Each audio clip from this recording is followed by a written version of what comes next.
हम लोग ना कभी भी बैलेंस में नहीं होते हैं। कोई तारीफ करता है तो हमारा बैलेंस बिगड़ जाता है, कोई बुराई करता है तो बैलेंस बिगड़ जाता है। फायदा होता है तो इम्बैलेंस्ड हो जाते हैं, नुकसान होता है तो इम्बैलेंस्ड हो जाते हैं। सुख दुख, मान अपमान, कुछ भी लाइफ में हो ना, तो हमारा बैलेंस बिगड़ जाता है। और हमारे स्ट्रेस का और हमारी एंग्जाइटीज़ का ये कारण है कि हम बैलेंस में नहीं रहते हैं।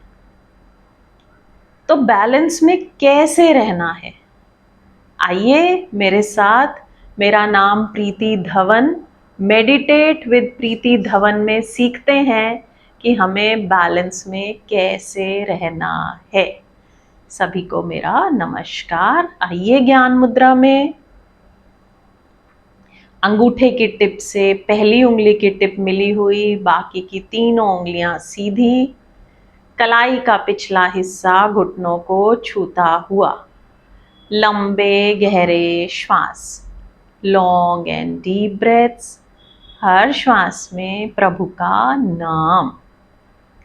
श्वास आए तो ओम, श्वास जाए तो ओम। कोई भी श्वास व्यर्थ ना जाए। लंबा गहरा श्वास भरें। अपने सेशन में प्रभु का स्वागत करने के लिए 3 बार ओम नाम की मधुर ध्वनि करेंगे शुरू। ओ,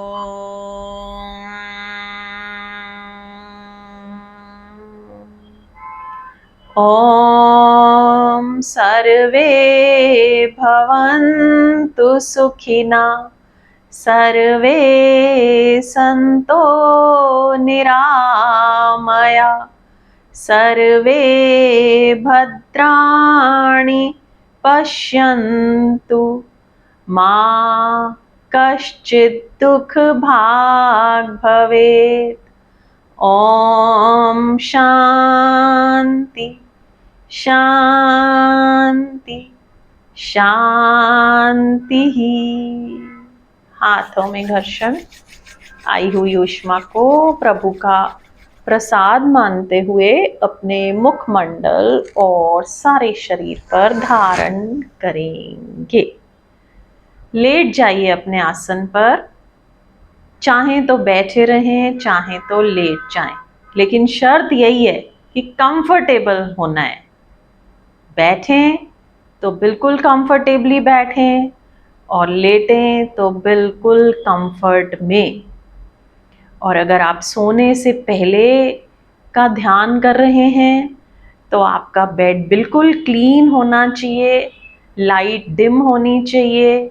आपने ब्रश कर लिया है, मेडिसिन्स ले ली हैं अपनी, पानी बेड के पास रख लिया है। नाइट सूट आपका बिल्कुल कॉटन का है, body friendly and loose and fully covered, ताकि कोई मच्छर वगैरह काट ना पाए। तो बिल्कुल रेडी टू स्लीप स्टेट में आप ये ध्यान करेंगे अगर आप सोने से पहले, सोने के लिए इसको करना चाह रहे हैं। तो इससे आपका एंग्जाइटी, स्ट्रेस, चिंता जो भी है दूर होगा और आपको अच्छी नींद आएगी। तो बिल्कुल कंफर्टेबली लेटे हुए हैं, पाँव में फासला, हाथ शरीर से 4-4 इंच की दूरी पर, लंबे गहरे श्वास। ध्यान को नासिका के अग्रभाग पर रखेंगे और श्वासों का आना जाना देखते हुए मैं ओम बोलूँगी, जितना लंबा बोलूँगी उतनी देर में आप इनहेल करेंगे और फिर मैं दोबारा जब ओम बोलूँगी तो आप उतने लंबे ओम में ही एक्सहेल करेंगे। इससे आप बिल्कुल शांत हो जाएंगे, जो भी टेंशन्स, एंग्जाइटीज हैं सब दूर हो जाएंगी। तो करिए मेरे साथ, करें शुरू। ओ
शांत, बिल्कुल शांत।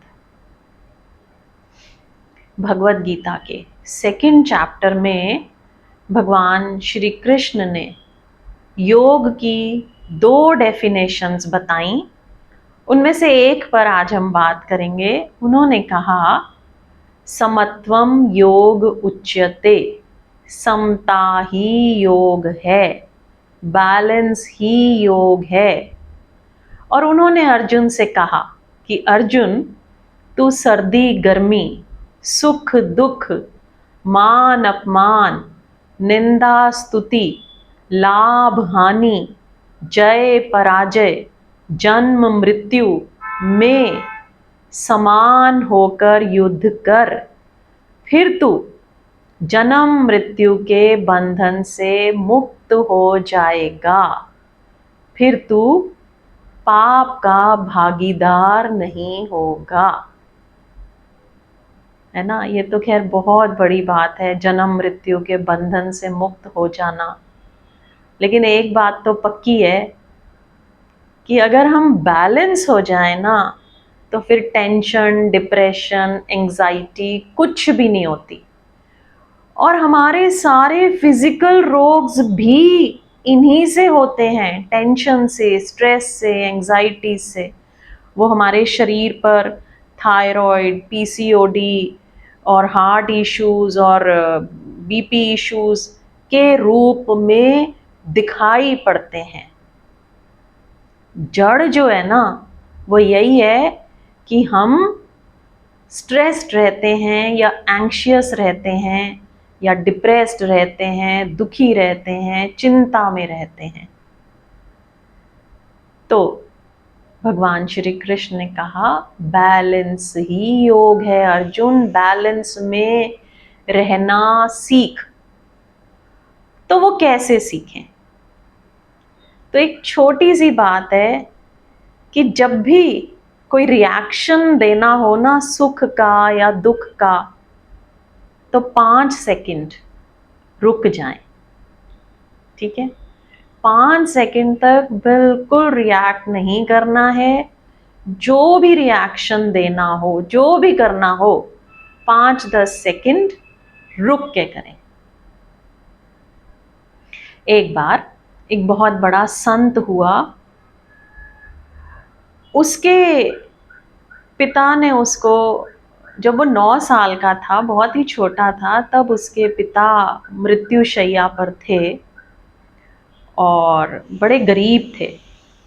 तो उन्होंने कहा, कहते हैं बेटा, मैं तुझे कुछ धन धान्य तो दे नहीं सकता, मेरे पास ऐसा तो कुछ है नहीं देने को, लेकिन तुझे ना एक बात बोलता हूँ, उस पे अमल करना। तो जब भी कोई बाहर बात हो ना, तो 24 घंटे रुक जाना और फिर जो तुझे करना हो उसके बारे में वो तू करना। अगर कोई तुझे गाली दे तो तू उसका ना उसी टाइम जवाब मत देना, 24 घंटे रुक जाना। और 24 घंटे के बाद तेरा जो मन करे ना उसको करना। छुरा भोंकने का मन करे छुरा भोंक देना, वापस गाली देने का मन करे गाली दे देना, लेकिन मेरी बात मान के ना बस 24 घंटे रुकना। तो वो संत कहता है कि जब मैं बड़ा हो गया तब मुझे ये बात समझ आई। कहते हैं कि 24 घंटे जब मैं रुक गया ना, तो उसके बाद गाली का जवाब देना मुझे व्यर्थ लगा। उस टाइम तो बहुत गुस्सा आया कि हाँ भाई जवाब देना है, लेकिन फिर पिता की बात याद आ गई तो मैं रुक गया। मरते पिता को मैंने वचन दिया था, तो मैं रुक गया। और जब 24 घंटे बीत गए तो उस गाली का जवाब देना कोई मायने नहीं रखा, वो व्यर्थ हो गया मेरे लिए। तो 24 घंटे के बाद तो जिसने गाली दी थी ना, उसको मैं बोल कर आया, भाई तेरी बड़ी कृपा, जो तूने मुझे गाली दी या मेरी कमी बताई तो मुझे अपनी कमी पता चल गई, तेरा बहुत बहुत थैंक यू। और मैंने पेशेंस सीखी, तो तेरा बहुत बहुत धन्यवाद। इसी तरह से एक अमेरिकन लेक्चरर था, डेल कार्नेगी। एक बारी ना उसने रेडियो पर एक लेक्चर दिया अब्राहम लिंकन के बारे में, कि उनका कैसे कहाँ जन्म हुआ, उनके बारे में उसने बताया रेडियो पर। तो उसको एक लेडी का लेटर आया, बड़ा ही गुस्से से भरा हुआ, बहुत ही जैसे जहरीला होता है ना, ऐसी उस लेडी की चिट्ठी आई। कहती है कि तुमने लिंकन के बारे में इतनी गलत बातें बोली, तुम्हें रेडियो पर ना माफ़ी मांगनी चाहिए सबसे। जब तुम्हें पता नहीं था उनके बारे में तो तुमने बोला क्यों? तो ऐसे करके उसने बड़ी पॉइजनस उसको चिट्ठी लिखी। तो डेल कार्नेगी ने ना उसी टाइम उस चिट्ठी का वैसा ही जवाब लिखा, बिल्कुल जहरीला, पॉइजन से भरा हुआ। लेकिन रात हो चुकी थी, तो उसने कहा कि अब तो ये सुबह ही पोस्ट होगी, तो उसने वो चिट्ठी रख दी वैसे की वैसी। सुबह उठ के जब पोस्ट करने जाने लगा तो उसने सोचा कि एक बारी फिर से इसको पढ़ लेता हूँ। तो उसने पढ़ा तो उसको लगा कि यार ये तो ना मैंने बहुत ज़्यादा लिख दिया, इतना लिखने की ज़रूरत नहीं थी, तो दोबारा लिखता हूँ। ये तो मैंने बहुत कड़वी चिट्ठी लिख दी, तो दोबारा लिखता हूँ। तो उसने एक और चिट्ठी लिखी, वो थोड़ी कम जहरीली थी। पोस्ट करने जाने लगा तो उसको ध्यान आया, उसके मन ने सोचा, कहने लगा जब 12 घंटे में जहर थोड़ा कम हो गया है तो मैं थोड़ा और वेट कर लेता हूँ। तो उसने अगले दिन फिर चिट्ठी लिखी तो वो थोड़ी और कम पॉइजनस थी। चौथे दिन जब उसने चिट्ठी लिखी तो उसमें उसने लिखा, कहता है कि आपने जो भी मुझे पॉइंट्स बताए ना, तो मुझे अपनी गलती रियलाइज हुई, and thank you for making me realize my mistake. तो मैं रेडियो पर सबसे माफ़ी मांगता हूँ कि मैंने बिना पूरा स्टडी किए ऐसा बोल दिया। फिर चौथे दिन वो चिट्ठी पोस्ट करता है। तो कहते हैं कि अपना रिएक्शन ना उसी टाइम नहीं दे देना चाहिए, थोड़ा सा रुकना चाहिए। इसी को बैलेंस बोलते हैं। और भगवान श्री कृष्ण ने ये बैलेंस हमें आज से 5000 साल पहले बताया। और ये जब बैलेंस आ जाए तो फिर कहाँ रहेगा स्ट्रेस। हमें तो छोटी सी बात पे स्ट्रेस हो जाता है ना कि आज बॉस ने ये बोल दिया। अगर बैलेंस आ जाए ना तो फिर वो बोला हुआ बुरा नहीं लगेगा। फिर समझ में आ जाएगा कि यार इसका तो नेचर ऐसा है, कोई बात नहीं। या हो सकता है कि इसको घर की कोई प्रॉब्लम हो या कुछ भी, तो इसने ऐसे बोल दिया हो, कोई बात नहीं, ठीक है ना। फिर ऐसी समझ जो है ना वो पैदा हो जाती है। और स्ट्रेस, चिंता, टेंशन जो हमारे भीतर चलता है ना कि उसने मुझे ये कैसे बोल दिया, ऐसे तो नहीं बोलना चाहिए था, अब उसने एक बोला है तो मैं 10 बोलूँगा, है ना। घर में भी सामने वाला कुछ बोल देता है तो हमें कितना स्ट्रेस पैदा हो जाता है, कितनी एंग्जाइटी हो जाती है कि उसने ऐसा कैसे बोल दिया, ऐसे बोलना तो बिल्कुल बनता नहीं था। तो फिर हमारा जो लेवल है ना थोड़ा ऊंचा उठ जाता है कि रिएक्ट नहीं करना है, और इससे हमारा ही तो फायदा हो रहा है। जब हम लोग क्रोध में आते हैं तो हमारा ही नुकसान होता है। उस टाइम सांस कितनी तेज चलती है, आंखें लाल हो जाती हैं गुस्से से, है ना, और कंपन पैदा हो जाते हैं। और यहाँ पे आप देखते हो क्या होता है, तो एक एक सेल में जहर जाता है। इसी तरह से फियर, इसी तरह से सभी नेगेटिव जो हमारे विचार हैं वो कितना पॉइजन छोड़ते हैं भीतर। तो हमें किसी दूसरे के फायदे के लिए ऐसा नहीं है कि हम उसकी गाली का जवाब नहीं दे रहे, इससे उसका कोई फायदा हो रहा है, नहीं, इससे हमारा फायदा हो रहा है। हमें एक जीवन जीने की ना समझ आ जाती है कि कैसे जीवन जीना है, कैसे खुश रहना है, कैसे शांत रहना है। और यही तो मानव जीवन का ध्येय है। आज हमारे पास, हम लोग टचवुड सभी ठीक ठाक पैसे वाले हैं, खाना सबके पास है, घर सबके पास है, अच्छे से अच्छा खाना है, अच्छे से अच्छा घर है, हर घर में एसी लगा हुआ है ना। पुराने टाइम में राजा महाराजाओं के घर में भी एसी नहीं होते थे, राजा भी गर्मी में ही रहते थे। तो आज हमारे पास कितनी सुख सुविधाएं हैं, लेकिन शांति नहीं है। सब कुछ होते हुए भी शांति नहीं है। तो क्या करें। तो बैलेंस, मेडिटेशन के द्वारा बैलेंस। देखिए अभी हमने जब श्वास पर ध्यान रखा था तो मैंने सिर्फ 5 बार करवाया था, और आपको पता चला होगा कि कितना शांत हुआ मन, कितना सुकून मिला, कैसे हम भीतर चले गए। तो एक बार फिर से ध्यान को अपनी ब्रीदिंग पर लाइए।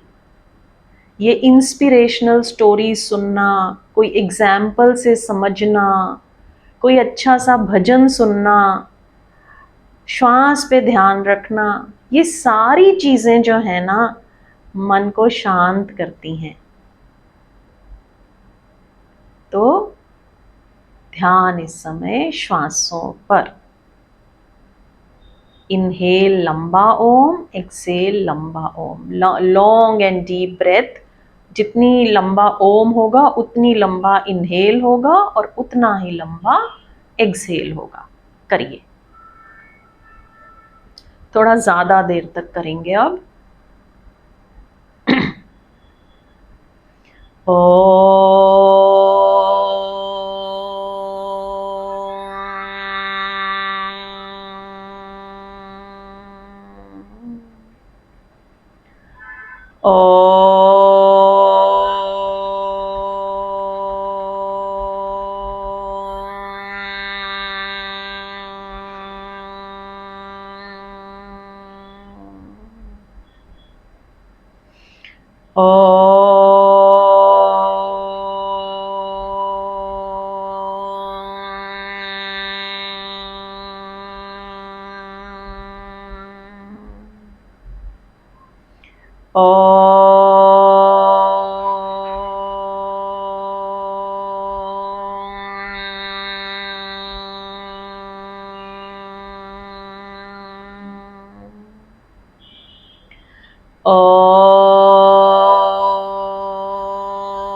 शांत, बिल्कुल शांत, शांत और शांत। ढीला ढीला और ढीला, तन भी ढीला, मन भी ढीला, शांत शांत और शांत। कोई हलचल नहीं, कोई सोच नहीं, कोई विचार नहीं।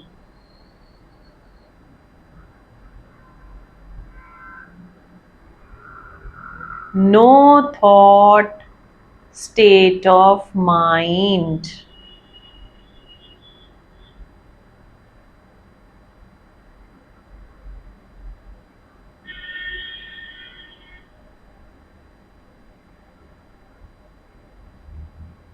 Peaceful, शांत।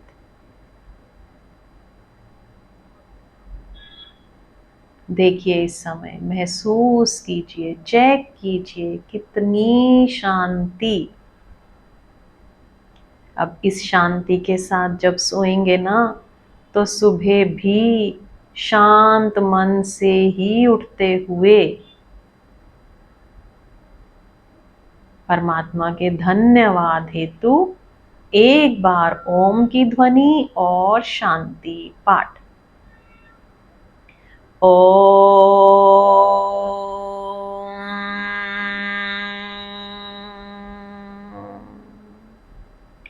ओम द्यो शांति अंतरिक्षध्वं शांति पृथ्वी शांतिरापा शांतिरोषधया शांति वनस्पतया